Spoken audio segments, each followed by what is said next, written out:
Like a circle that floats around me, keeping me safe and sound. And when I fall, you tied a rope to me.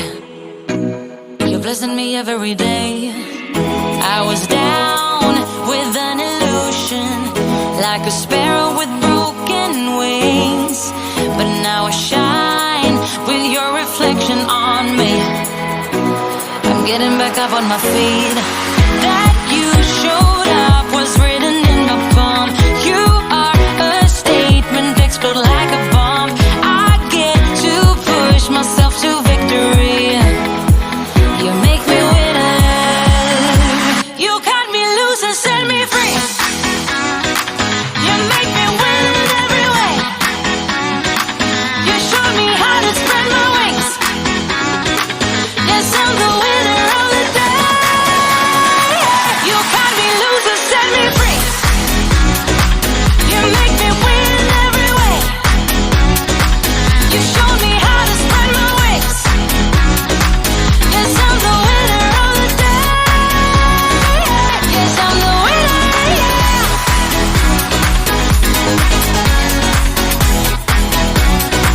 'Cause I'm the winner, yeah.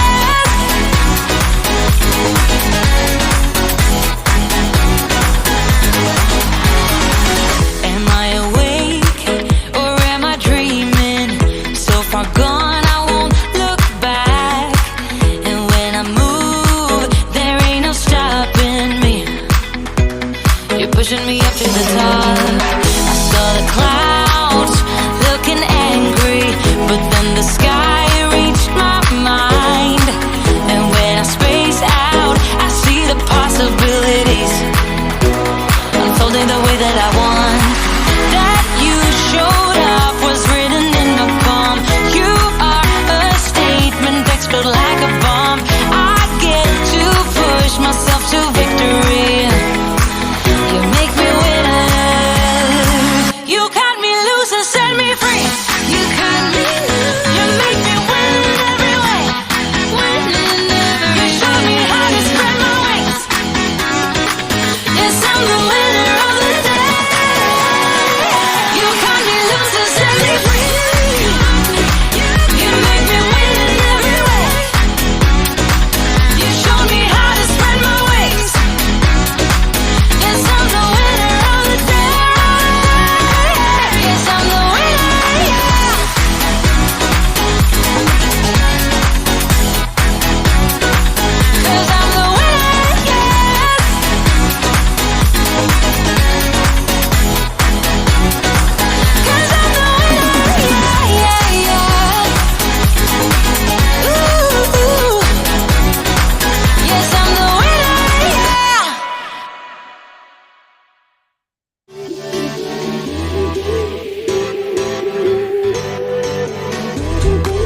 Hey, welcome to Spiritual Direction and Soul Care Sunday Live. Every Sunday at 2 p.m. Eastern. So glad that we can be together again as we go through our journey through the 7 steps of strategies, 7 strategies that help us thrive in uncertainty. So we're so glad that you're with us today. I can't wait to hear from the wisdom of the community. Mark Clausen is celebrating that the Fugees have reunited. Praise be. I did not know that they were reuniting, so I'm going to bust out some Fugees on my Spotify today for old time's sake, and we'll see what they can create together. That is good news. That's a great way to start the broadcast. If you are watching us or know somebody who would really benefit from jumping on board with us and being with us, come join our growing community at our Facebook page, Spiritual Soul Care on the Facebook group. That's a place where you can connect and also get other resources as well. And one of the other resources, new things that we've been starting to do over the last month or so is every other week, we host a midweek meditation on Zoom, and that is at 7 p.m. on Eastern. And the next one is this Wednesday, September 29th at 7 p.m. It's a time of guided centering prayer and meditation. And we're doing a lot of learning about it as a practice. We're kind of building on our basic spiritual practice of breathing and coming to stillness together. Guiding through last 2 weeks ago, we did a guided meditation about visualizing anxiety, worry, regret as suitcases that we lay down and let go of. And it was a really, really good time. So if you are on the broadcast right now or even on the replay and you are at that space with us, the last time we did midweek meditation, tell us how you did, how you liked it, how it's impacting you. Let's talk about these practices and let's talk about how we're growing and how we're learning to thrive in uncertainty and grow spiritually and deepen our God devotion and all of that. So join us this Wednesday for our next midweek meditation, September 29 at 7 p.m. on Zoom. You can find out more on the Facebook page. There's the link there and all of that for the Zoom address and codes and all those things are there. So that's another reason why you should go over and join the Facebook group or invite people to it. Like, y'all, let's do another big push and invite all your friends to come hang out with us on Facebook and join us on Sunday Live every Sunday. Also, you can go to Spiritual Direction and soulcare.com. You can check out our soul care program as well as donate there to support a lot of the work that we're doing with people. It's really, really good. So as we always do, let's go to our most basic spiritual practices, that of breath and coming to stillness, giving us the gift of stillness, giving ourselves the gift of stillness. We open ourselves to the spirit that is within us, the God who is always present and always working, the ultimate reality that speaks to the very core of who I am, who you are, and who we are together. So let's come to stillness and get comfortable. Let your spine be tall and straight. Your feet flat on the ground might be helpful. That's always helpful for me. You can rest your hands on your knees and simply breathe. And out. Come to stillness. It is a gift you can give yourself. Last week, we talked about how we are worthy of our own attention. And coming to stillness and breathing meditation is a place where we pay attention to ourselves. We move even deeper than our racing thoughts and feelings and concerns. And we come to touch with our very breath, the expansion of our bodies, bringing kind awareness to noticing where we may be carrying our stress or our concerns, pushing past the stories rolling in our heads and moving to just simple breath, simple presence. We breathe in and out.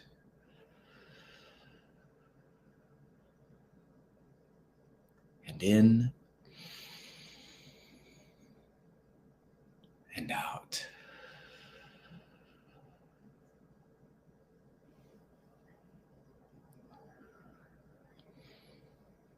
We continue to breathe in and out.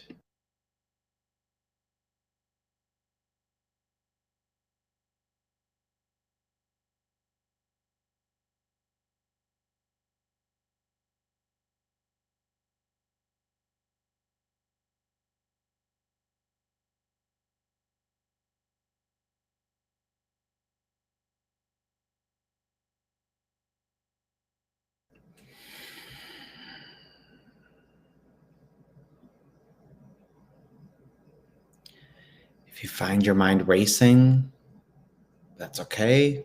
That happens. Just simply acknowledge it and let those thoughts continue to flow, but don't sign up for them. Don't join into them. Just let them be what they are as we breathe.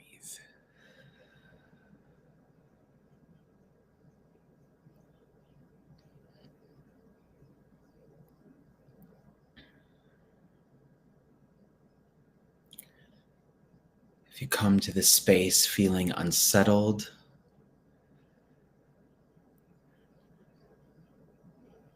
as you breathe, I think I've suggested this before, as you breathe, you can take your left hand and place your right hand on top of it, interlacing your fingers together, and then letting your arms just loosely drop before you. Have your feet flat on the ground. Let the weight of your hands draw your shoulders down. When I do this, I instantly feel a sensation from the sides of my head, just drawing down through my body, grounding myself, centering, finding stillness as I breathe.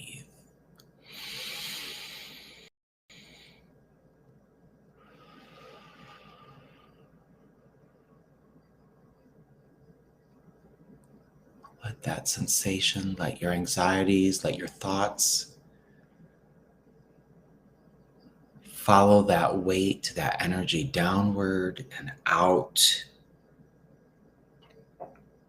Imagine it flowing out from below your body, out the soles of your feet, dispersing outwards as you come to stillness.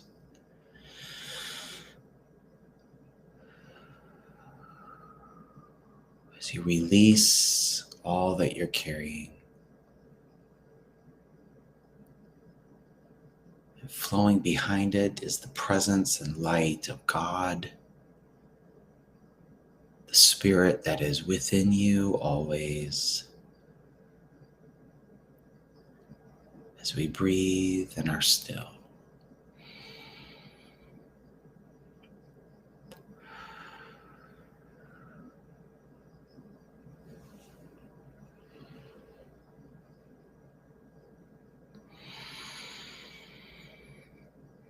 And as they let go and as it disperses away, bring your hands up and unclasp them into open palms.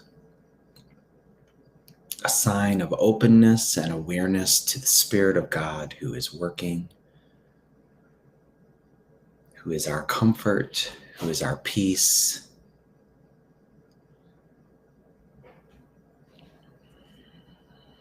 Holy Spirit, we welcome you, for you are already here. We thank you. We thank you that the teacher Jesus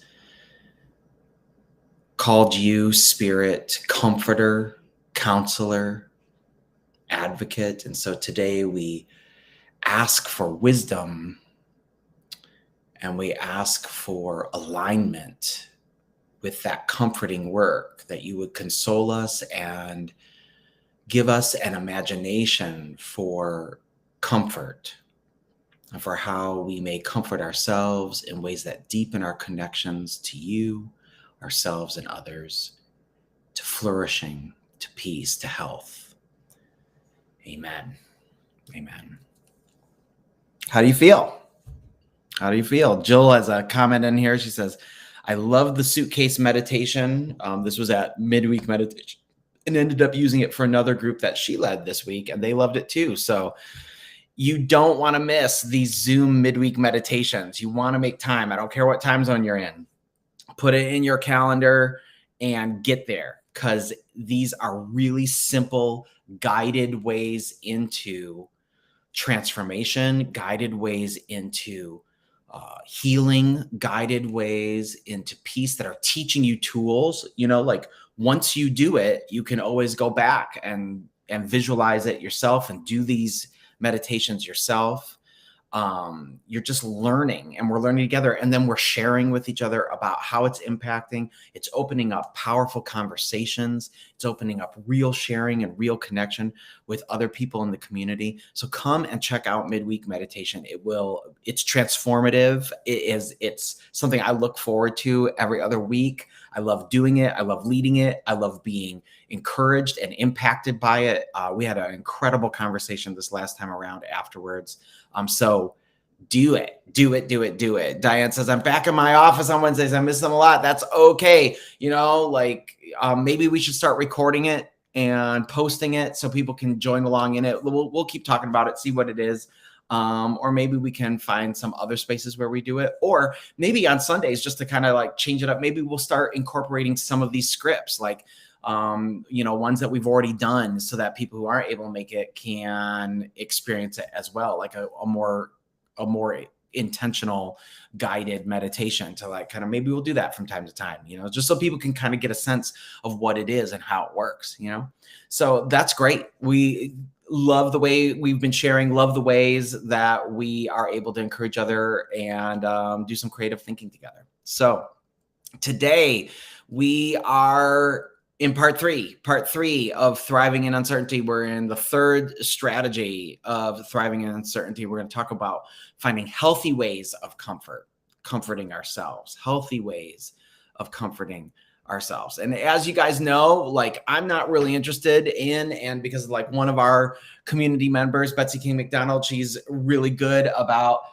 dropping in about how, like, we can't moralize. We shouldn't be moralizing about the way we find comfort with ourselves. There's a whole lot of moralizing. So like, I don't want that to be the subtext under the word healthy ways to comfort. But I do think that there are different ways that we comfort ourselves that might be temporary, right? That might be a good comfort for now, but aren't sustainable in the long run. And that's what I'm really trying to get at when we think about healthy ways, not moralizing about the way we comfort ourselves or catastrophizing. Oh, I'm comforting myself, but I'm doing it the wrong way.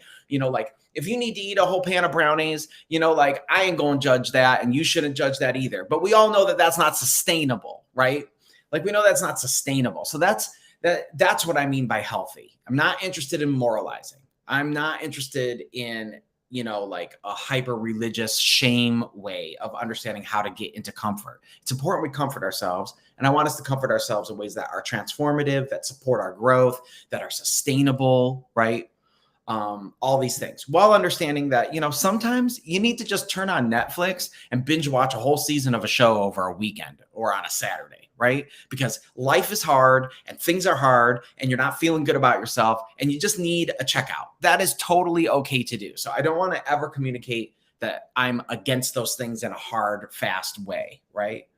So let's explore a little bit more about what we're talking about here. Let's just kind of think about, how during this journey, we're looking at 7 strategies that help us thrive in uncertainty. And I want to talk a little bit about healthy, sustainable ways of comforting ourselves. And I want to hear from you, whether you're on the broadcast or the replay. I want to hear about like how you think about comfort. Like, what do you do when you need to like care for yourself, right? Talked with a really good friend yesterday where she said, she was like, there's a difference between self-care and life maintenance, right? Like getting enough rest, eating correctly, all those things, that's life maintenance. But like, what are the things you do to like really comfort yourself? Like when you've had a hard day at work, like what's your go-to, right? Like, tell me about it. Like, tell me, what are the things you do Whether you're watching right now or on the replay, like put it in the chat. Like, what are your kind of go-to comfort with things, right? Is it food? Is it working out? Is it meeting that friend at that restaurant and you always get that same set of appetizers and, all those things, right? Like, what is it? I remember back when Jill and I were first married, we moved out to the Bay Area. We're living out in the Bay Area. There's a lot going on. And we would meet up at McDonald's or go to McDonald's and we get a large fry and a Coke, and we'd have a large fry and a Coke because that's what we could afford at that point, right? So we would have, do you remember this, Joe? And we'd have like a fries and Coke date, and we kind of hang out. And then as things got better and we had a little more money, then we found our favorite sushi restaurant. And we would, when we needed a break, we would go, if it'd been a day, whatever, things going hard, we would just go, let's go, we'd go to sushi. And we'd sit at the sushi bar and we just delight in good food, right? Like we had this thing, right? Mark says a good stiff drink is his go-to, Yeah, like some days you need an extra finger of scotch, you know what I mean? There's lots of different ways that we comfort ourselves. So, snuggles with the fur baby, snuggles with the pets. Absolutely. There's so many different things that we do. So keep them coming, throw them in there. Bay Area misses you and Jill. Yeah, we miss the Bay Area too, Diane. And takeout, yes, sometimes, like you don't even have to necessarily download with your family, with your partner, your spouse. You don't even have to necessarily say a lot about how the day is gone. If you're like, can we just order pizza? Can we just order Musman beef from that good Thai place? Can we just get pickup? Because I don't even have the internet at this point. You know what I mean? Like that says it all, right? You know what I mean? It's interesting how we go to food a lot. So we'll talk about that, right? But so we're talking about these. So I love it. Just keep it coming, you guys.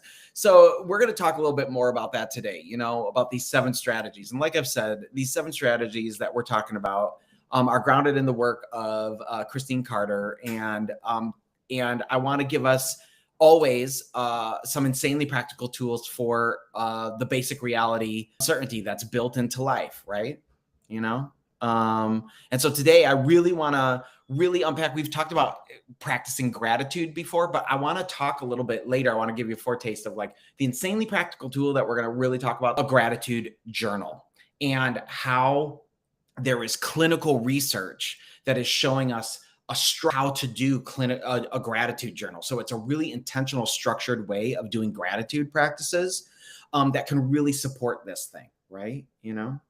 And I think so a deep dive at the end, like a little mini workshop on like some really practical ways to really leverage a gratitude journal as this just insanely practical tool for this way of comforting ourselves in healthy ways. Because gratitude, as we know in neuroscience, creates new relational pathways in our brains. So when we verbalize gratitude, when we create gratitude spaces, when we write it down, it actually heightens our ability to connect deeper with others and even with ourselves. And I'd say even with God. And so, and that's kind of the ultimate self-care, right? It's that deep soul connection with one another in many ways. We're going to look at this thing, but as always, my little spiel, right, is why do we do this? Well, it's because uncertainty is a feature of human life. It's built into life and it affects us to our core. It affects us to our core, right? It affects the soul, if that's the words that you use. I also think like the human core, right, is a really good way to talk about what we sometimes call the soul, right? And so we use these strategies because we're asking always, what should we do when everything feels out of control, right? Maybe it's work. We've talked a lot about work today. Maybe it's work. Maybe it's your relationships. Maybe it's just your feelings and your thoughts. Maybe you're just in a bad spot right now, right? Because you've been doing good with life and then it all kind of came back at you. You know what I mean? And so that's okay. It happens, living with uncertainty is hard. Living with uncertainty is hard because being human's hard. Being a person is hard, right? And we really crave information about the future, right? That's the way that information, that craving of information is the way we kind of work against uncertainty. We crave it the way we crave all other primary rewards, whether it's food or sex or anything else. So like, this information that helps us feel like we're less uncertain is a real drive within us, right? Our brains are wired to understand ambiguity or uncertainty as a threat, right? The I don't know means that it could be bad. So therefore, what we want to find out stuff, right? To protect ourselves. This is just how we're wired. It's not right. It's not wrong. It's what is, right? And we have to stop judging ourselves always. That's a big theme for me. We got to stop judging ourselves for being the way we are, for being wired the way we are. We have to accept it, bring kind awareness, and then navigate through it in ways that are open and honest and vulnerable and sustainable, right? We've got some comments here, and I think they're going to be really good as to what I'm saying.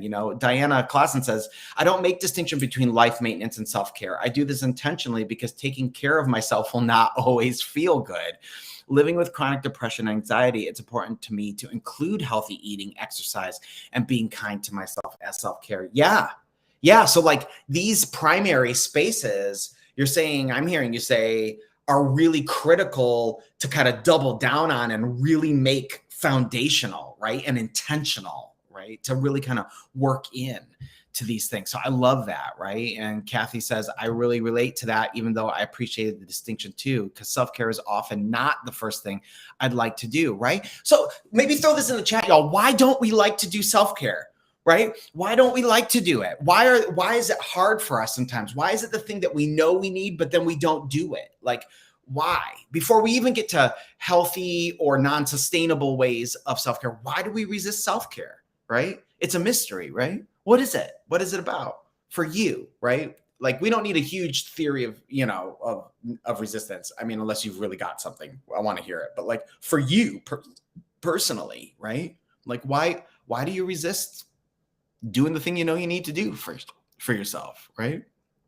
I mean, I remember seasons in my life when people have asked, what do you need? And I'll be like, I don't know, I don't know. So it's hard. Okay. Kathy also says, I'm also working on seeing my ego for what it is and that it isn't my higher self. Right.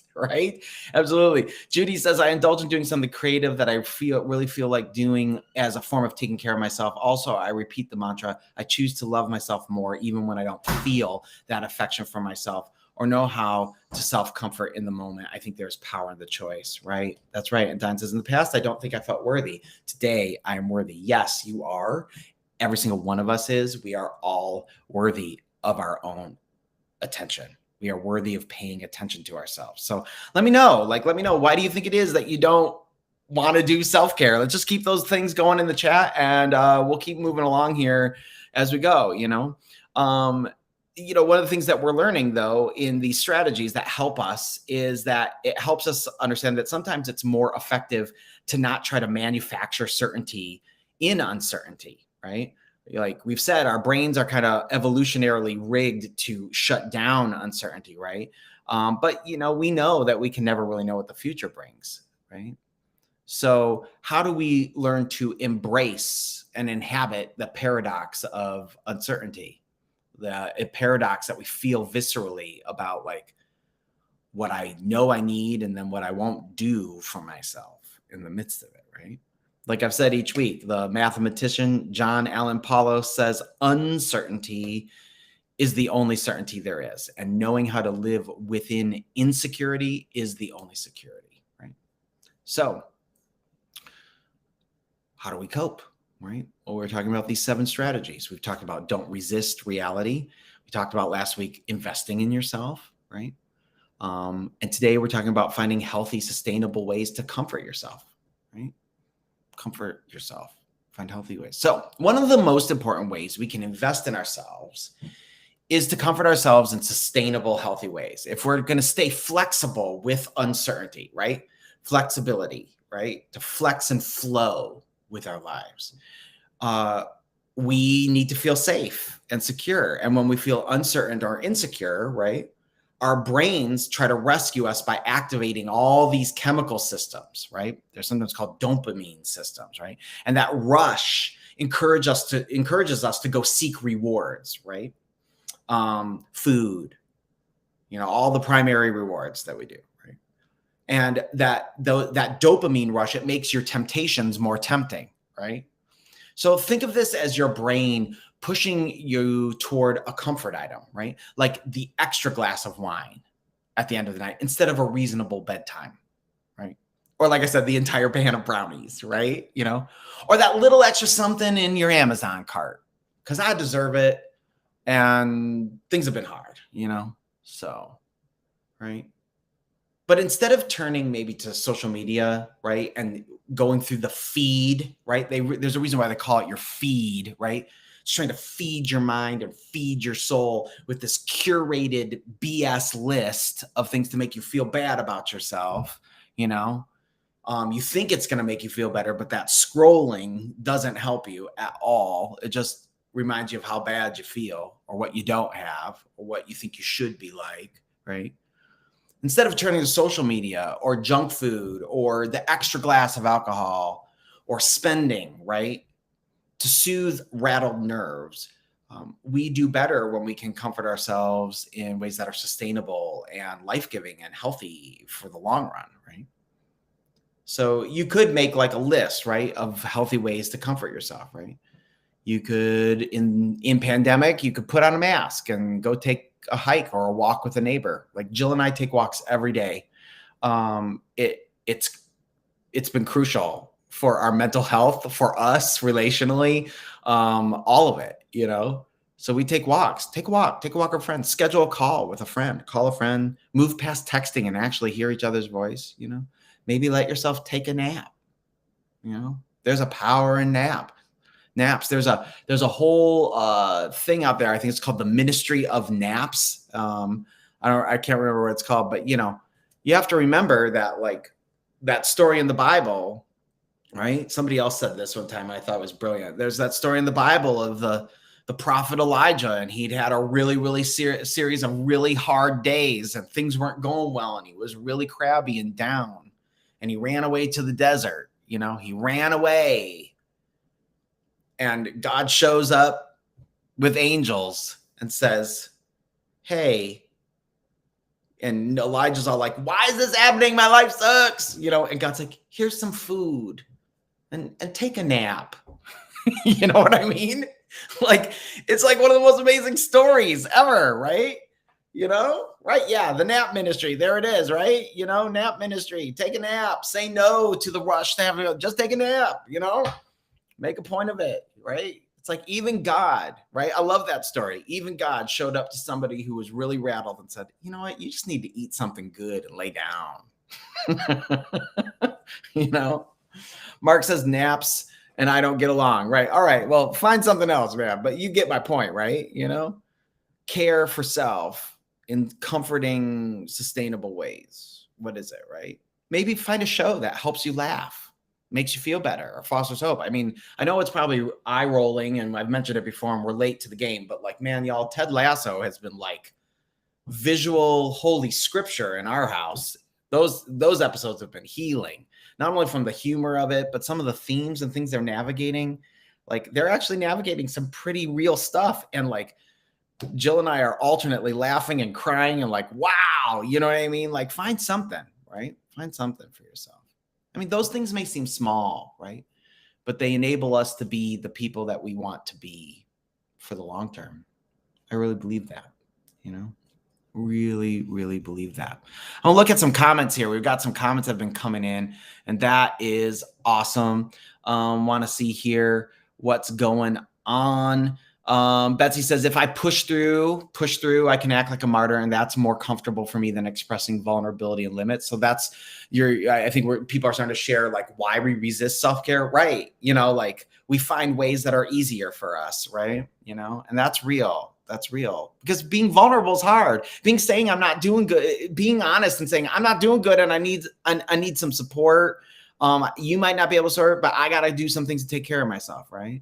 Kathy says lack of self-love inhibits acts of self-caring, right? And that kind of goes back to last week. We don't really believe that we're worthy of our own attention, you know? Diana says, with some self-care tasks, they don't have immediate gratification. It's the self-care tasks that take time to see results that are hardest for me to follow through with. It's easy to follow through with a massage or a nap, because I get immediate relief. Yeah, absolutely.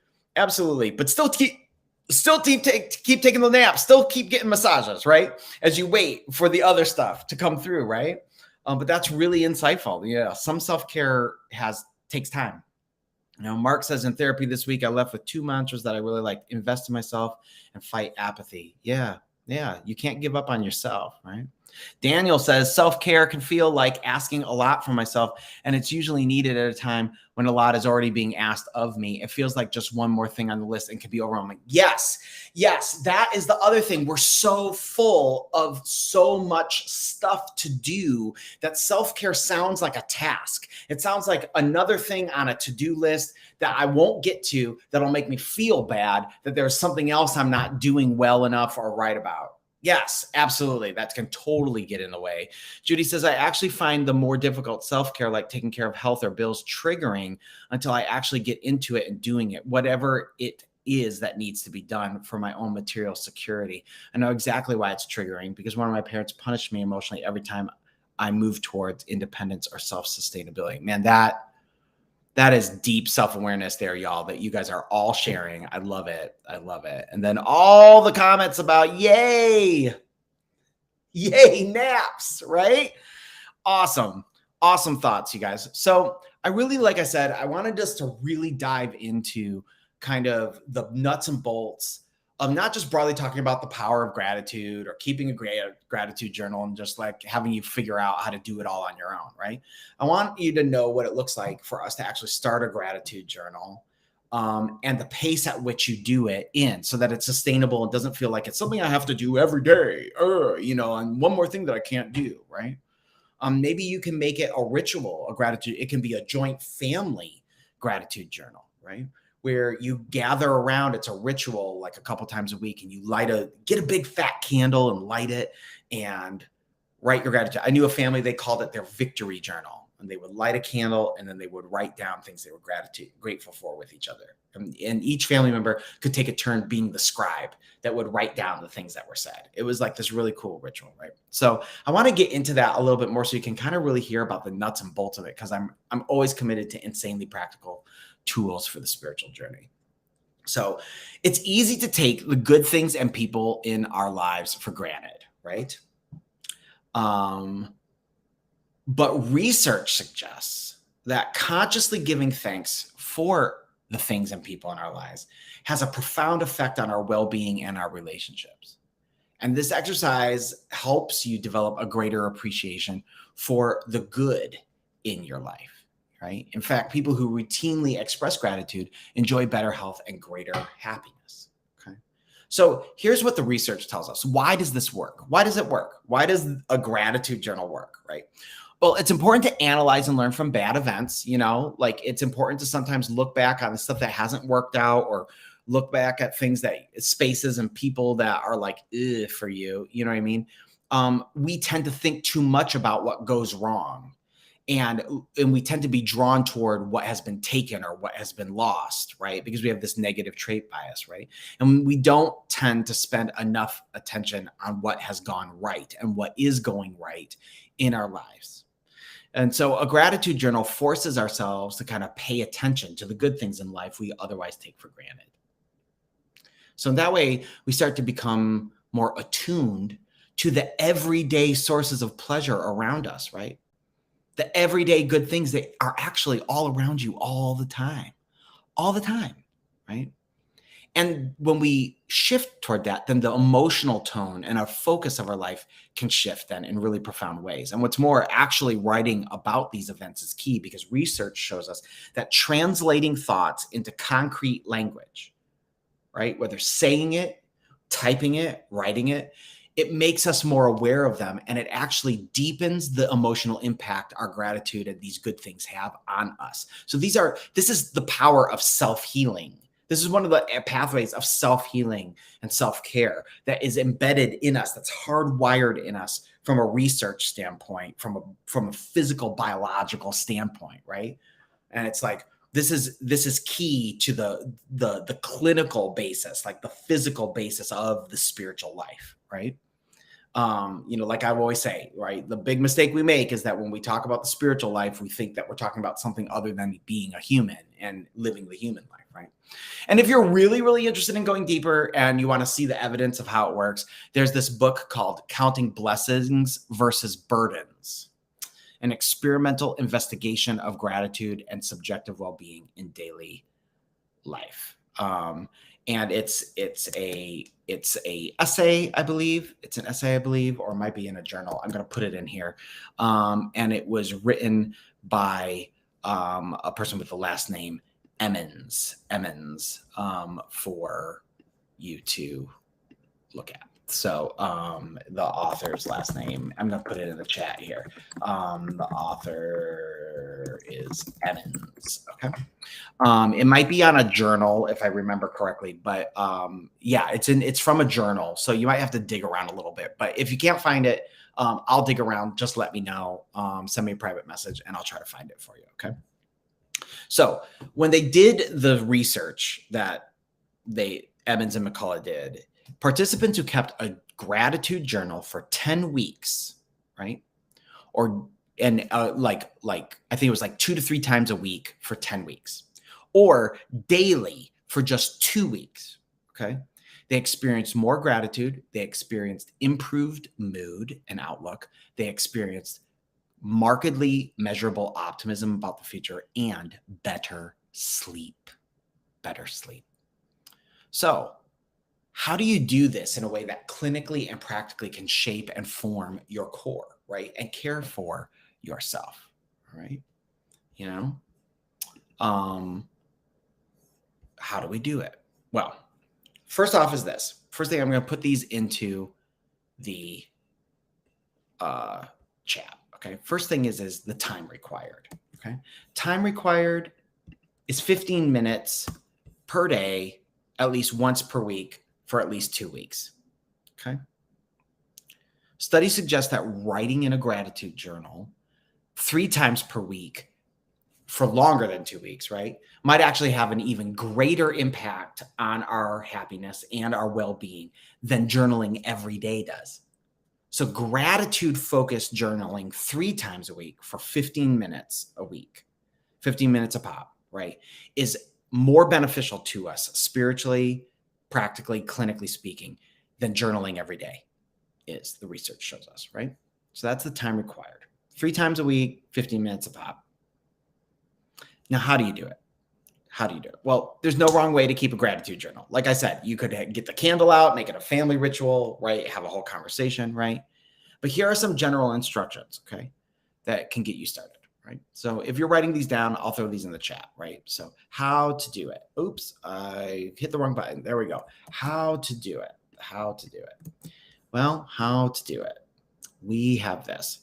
Write 5 things down for which you feel grateful.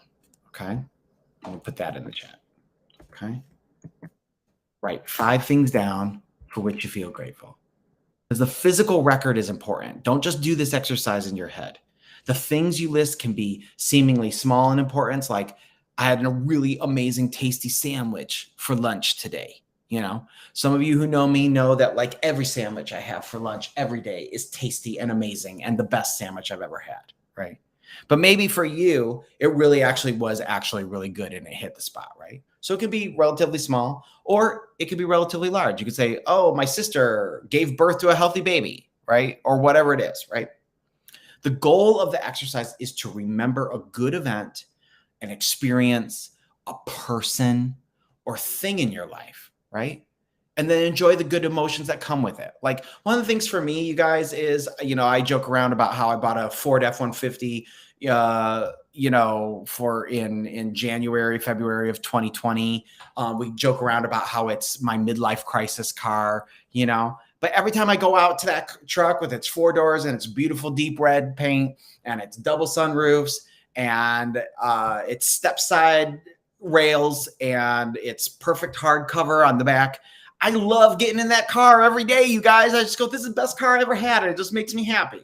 Is my identity wrapped up in this car? Maybe a little bit, since it's my midlife crisis car. But at the same time, too, just the simple pleasure of loving my car, like So it's like writing that down, right?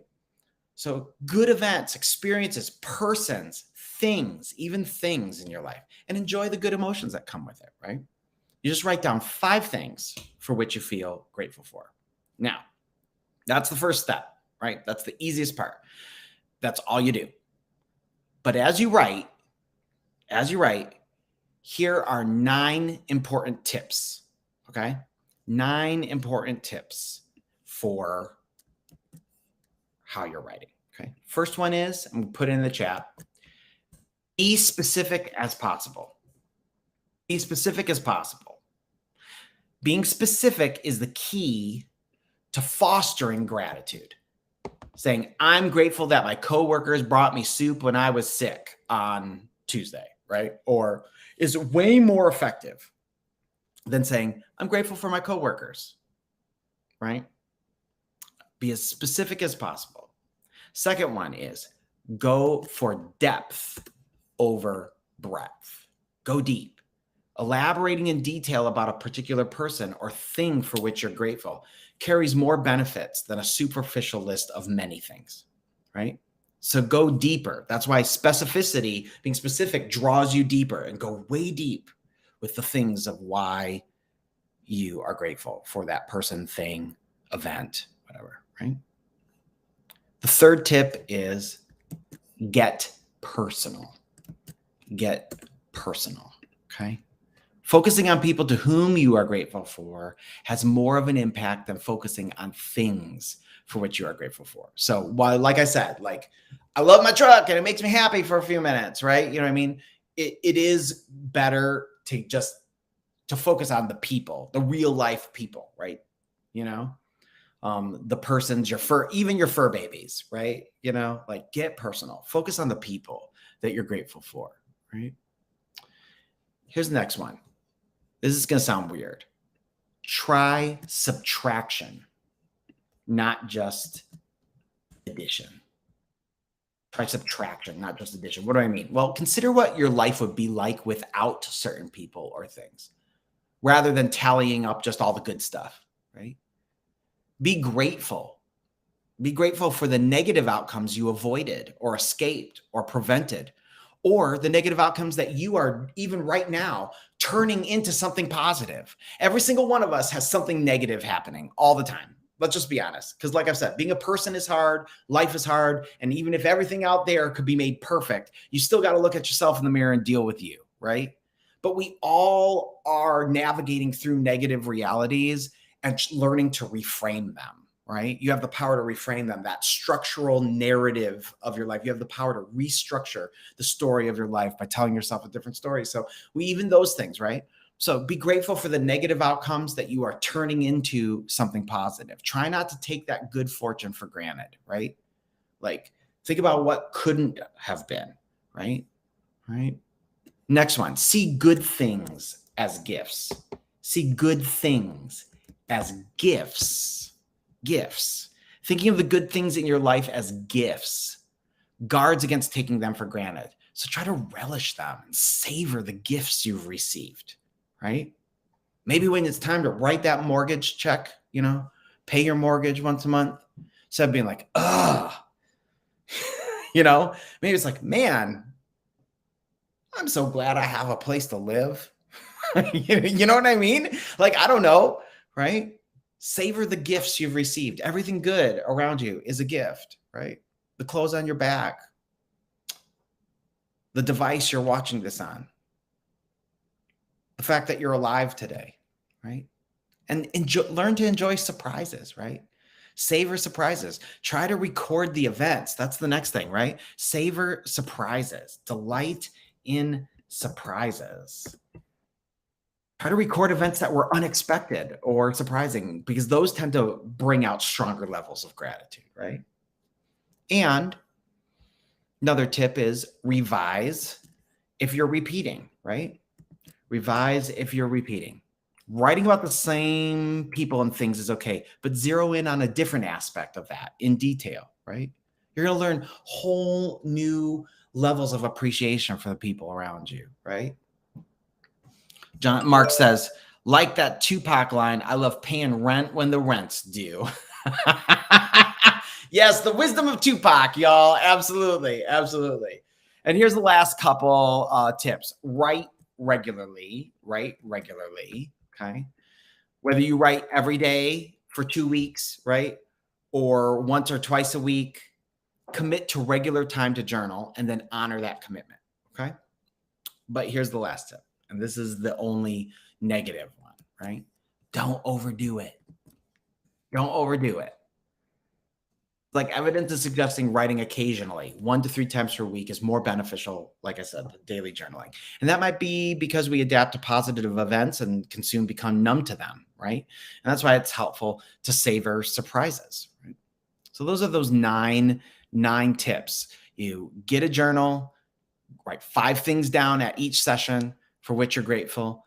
Be as specific as possible. Go for depth over breadth. Get personal. Try subtraction, not addition, to reframe what you're experiencing to help you see what you have and these gifts of your life as something of what it would be like without them. See every good thing in your life as a gift. Revise if you're repeating, and then write regularly and don't overdo it. It doesn't have to be a big burden to have to do it over and over and over and over and over and over and over again, right? Another thing that you got to do, right?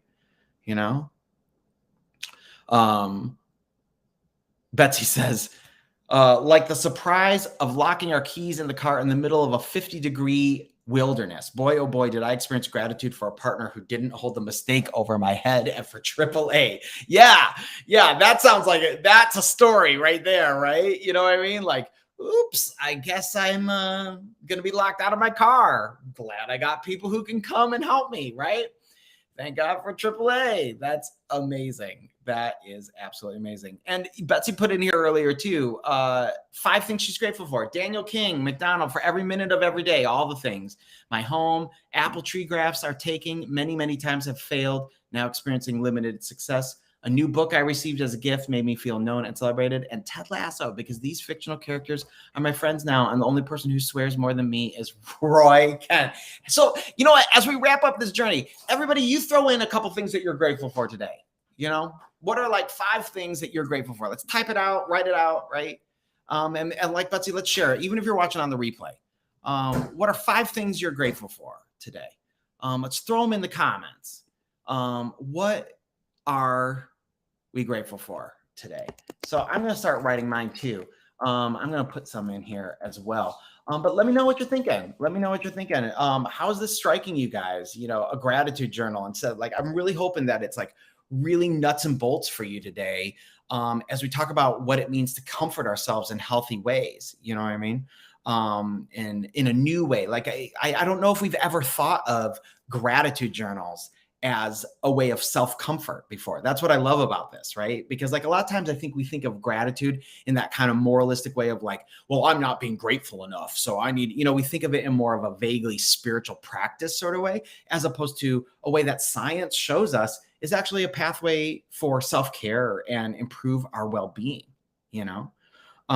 So yeah, let's throw in, what are you grateful for? It doesn't have to be all 5 things. If you're not like super, if you don't want to be like super like intense, but maybe it's that one thing today, right? Where you can say in this community with people who support you and care for you, I am grateful for this today because of these things, I'm going to say, okay, we got some comments coming in. Let's see here. Let me look here. Kathy says, grateful for a safe trip to Michigan and no broken items. Best friend who was willing to drive with me, settling into the new life. Grateful truly for this community. We're so glad you're here. You're up in Grand Rapids. So let's make sure we all get together soon. That would be so great. Diane says, having a home and my job, my sister Patty, my best friend Joyce, my friend and coworker my kitties Allie and Stella. That is so awesome. I love it. Do you see how it's people so often? You just can't, people, I know Jean-Paul Sartre said, hell is other people. And that is true sometimes, y'all. I know it. I'm living in it sometimes, but it's also, people are heaven too, man. People can be heaven. People can truly be a place of healing, right? When people actually show up, there's nothing like it, That's what we're made for, That's why we got to work. I think we do need to work hard at making sure that we really are there for each other, and that we're not adding to the junk, right? Diana says, Mark, Clausen, my amazing husband, my family who all live nearby, my fur babies who give me good loves, our beautiful home that gives us shelter and allows us to entertain others, having a job in a field I am passionate about. Yeah, absolutely. I mean, who is that? I think it's Freud who said the two most important things in life are work and love. And if you can love your work, you've got the best of it all, right? Mark says, Diana, the genuine connections I've made in my life through friends, family, and coworkers, all the past and current pets, being able to act again with amazing people, still being alive. Yeah, man. These are good, y'all. What else do you got? I'm going to put in mine here. Let's see here. And mine, I don't want to seem like I'm doing a cop out, but I'm going to see here. I'm still working. Anybody else want to throw some in while I'm typing here?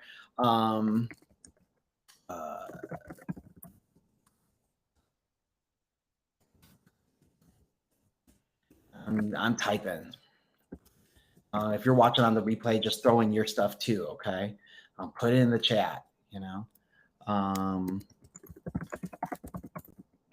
I'm gonna go again because you've heard it already. I'm gonna put in there. All right, so I put it in.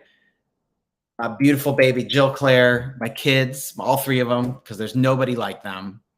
The ability to use my gifts every day to support people while they're in crisis. This beautiful day today, it's absolutely stunning here by us. And my midlife crisis truck, y'all. That's me. Kathy says, also grateful for the new job, which is very promising in terms of supportive environment and professional growth. Yep. That is an absolute truth right there. I know where you are, and it is. And Judy says, I'm grateful for all like-minded spiritual friends like on this video. What kind of amazing miracle is that? How rare and special all of you are. And same to you. I'm so grateful. My dogs, wet noses, faithfulness, and longevity.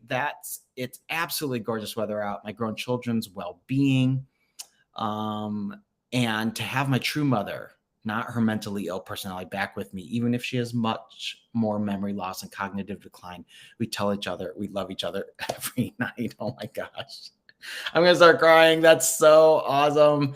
That is so, so awesome. Diane said, this morning, paramedics, I was out for a walk and fell, hit my head and knee. They checked me out and a neighbor drove me home just in time for this wonderful community. Oh my gosh. I'm so glad you're okay. It seems like you're okay. Please make sure some of those beautiful friends you mentioned are around to make sure that you are okay. Yes, my truck. And Jill says, Nathan, my kids going out for good food with friends, the beach, summer, watching my dog run. Yeah, you guys just keep it going. Even as this broadcast wraps up, keep it going, right? Do that journal, go back, watch this video. You can fast forward to the back end and you can look at these practical ways. Maybe I'll post it all in a post so that you guys can kind of go to a one-stop shop and let's do it. Like take the time to invest in like a good journal. You know what I mean? Like make it like sacred scripture. You're writing your sacred scripture that bears witness to the manifestation of God's love and faithfulness and goodness in your life. Every time you write down, you're writing your scripture, the first book of Nathan, right? The letter of Jill to Jill, right? The Proverbs of Kathy, right? The Psalms of Judy, right? The hymnal of the Clausens, and on and on and on and on. Think of it that way. Like get a big, nice, thick journal, right? Blank journal. That's something that looks substantial because you're going to fill it with the substantial truths of the goodness of your life, right? The goodness of your life that is all for you, right? So this is what I mean. Like indulge a little bit there as you reframe our understanding of gratitude away from a spiritual religious performance as to being a insanely practical tool for cultivating your well-being in all things. All right. Oh, I love you guys. Spiritual direction, soul care. You guys are amazing. And I'm so glad that we can be together again today. It's so good to be on Sunday Live with all of you, with all your wisdom. There's one more comment here before we go. Judy Gibbons says, I had some of that good bourbon mustard left over for the pot roast that my elder friend brought over yesterday. We dined like divine royalty and the children of God that we are. Yes. bourbon mustard. I may have to figure out how to get some of that, my hands on that. That sounds amazing. So go forth today in goodness, knowing that you are loved, that you are known, that you are never alone, full of gratitude and joy. And just let us know how we can support you. Some of you saying that you're heading to a nap. Get that nap today on this beautiful day, and throw in any other ways that we can be supporting each other. Any ways that if you have any needs, let us know. And any ways that we can be praying for you. Even if you're watching on the replay, fire those into the chat, and have a great rest of the week. And we'll see you Wednesday for midweek meditation, September 29, 7 p.m. on Zoom. More information on the Facebook page. All right, y'all. Love to you all. You're all amazing. And we'll see you Wednesday and then next Sunday. Be blessed.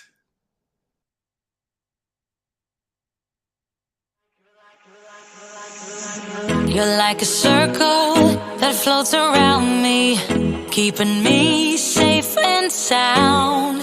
And when I fall, you tied a rope to me. You're blessing me every day. I was down with an illusion, like a sparrow with broken wings. But now I shine with your reflection on me. I'm getting back up on my feet. That you showed up was written in my palm. You are a statement, explode like a bomb. I get to push myself to victory. You make me winner. You cut me loose and set me free. You make me win in every way. You showed me how to spread my wings. Yes, I'm the winner of the day. You cut me loose and set me free.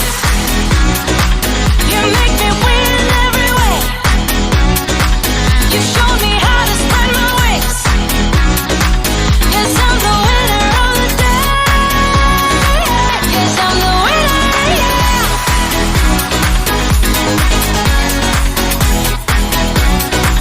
'Cause I'm the winner, yes.